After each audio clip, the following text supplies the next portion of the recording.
Good morning, everyone. I am Professor Nati Sayyed, Head of Department and Subject Teacher for Mechanics of Structure. Welcome to the Unit 2, Simple Stresses and Strain.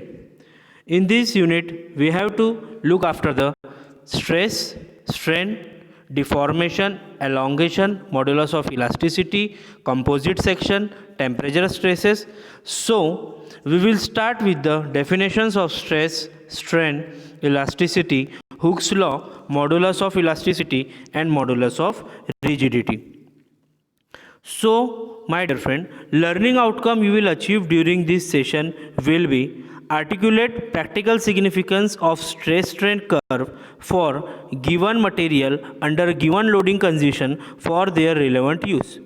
Course outcome we will map during this unit is interpret structural behavior of material under various loading conditions.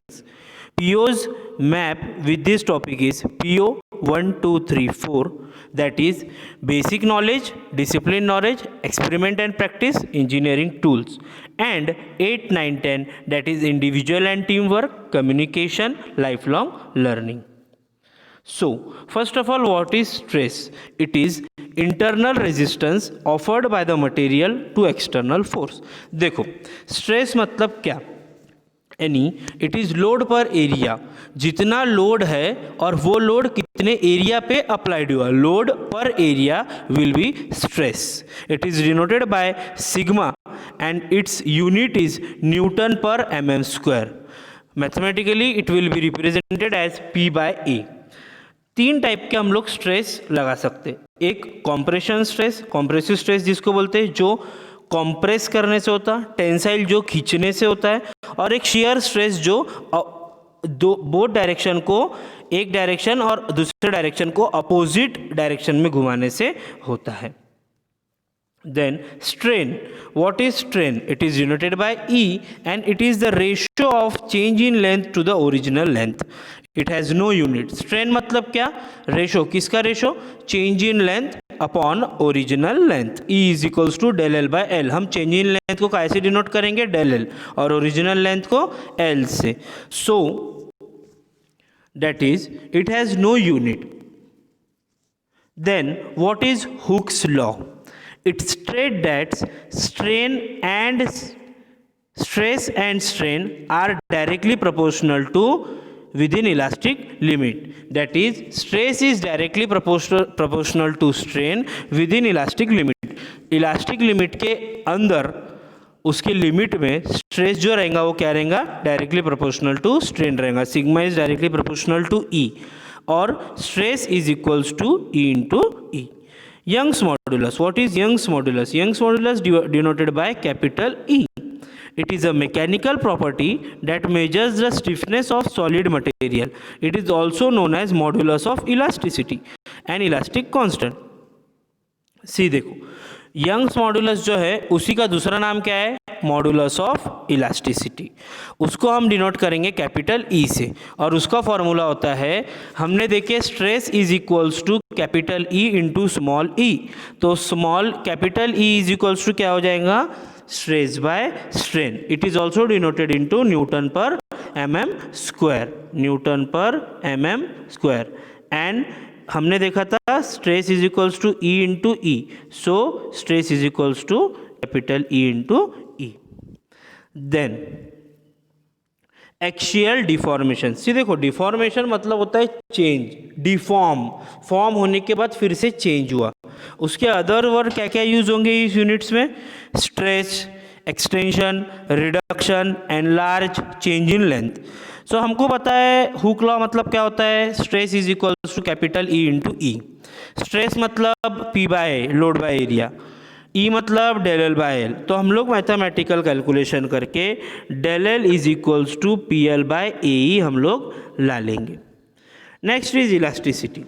Elasticity is a physical property of material whereby the material return to its original shape after having stretched out or altered by force. हम rubber को force लगाते हैं और force हटाने के बाद क्या होता है? रबर अपने आप ओरिजिनल शेप में आ जाता है. उसी को हम क्या बोलेंगे? Elasticity. Ductility. It is the property of material by virtue of which it can be drawn into wire property देखिए, वो ऐसा मटेरियल है जिसको हम क्या कर सकते हैं, उसको वायर में ड्रॉ कर सकते हैं। ठीक है, माइल्ड स्टील, स्टील को हम लोग एक वायर के फॉर्म में ला सकते हैं, एल्यूमिनियम को वायर के फॉर्म में ला सकते हैं, सिल्वर को वायर के फॉर्म में ला सकते हैं। Stress strain curve for ductile material, अगर हम एक मटेरियल रहेंगे उसको अगर डक्टाइल मटेरियल को अगर हम लोड लगाएंगे तो सबसे पहले ऐसा उसका ग्राफ जाता है, A point, B point, C point, D point, E point, F point, where A is limit of proportionality, B elastic limit, B पे इलास्टिक फॉर्म में आ जाता है, upper yield point, lower yield point, E पे ultimate load लगता है और F पे ब्रेक हो जाता है। इंपॉर्टेंट टर्म्स क्या क्या है, limit of proportionality, elastic limit. Limit of proportionality मतलब till this point stress and strain are proportional to each other. यहाँ पे जो हमने देखी इलास्टिक, यहाँ पर क्या रहेगा, स्ट्रेस और स्ट्रेन एक ही लिमिट में रहेगा। Elastic limit, limit within which material show elasticity, बी पे क्या रहेगा, इलास्टिसिटी शो करेगा। Yield where material start to change from elastic to straight, यहाँ पे जो है इलास्टिक से प्लास्टिक में जाने के लिए वो चेंज होता है। Then permanent set and irreversible that can remain in a structure or material after it has been subjected to strain, यहाँ पर कहीं पर भी वो चेंज अपना नहीं कर सकता। अल्टीमेट यहाँ पर क्या होगा, यहाँ पर लोड मैक्सिमम हो गया और यहाँ पर ब्रेक हो जाएगा। ब्रिटलनेस, ब्रिटलनेस मतलब कांच का पना, कांच जैसा। It is a property where it fracture without any deformation. जैसा ट्यूब, ये बल्ब देख रहे होंगे, यहाँ क्या हुआ, यहाँ पर वो टूट गया, वो कुछ चेंज नहीं हुआ अपना। ठीक है, अब ब्रिटल प्रोपोर्शन में सीधा ग्राफ सीधा जाता है और सीधा ब्रेक हो जाता है, ये ऐसा सीधा जाएगा और ब्रेक हो जाता है। ठीक है,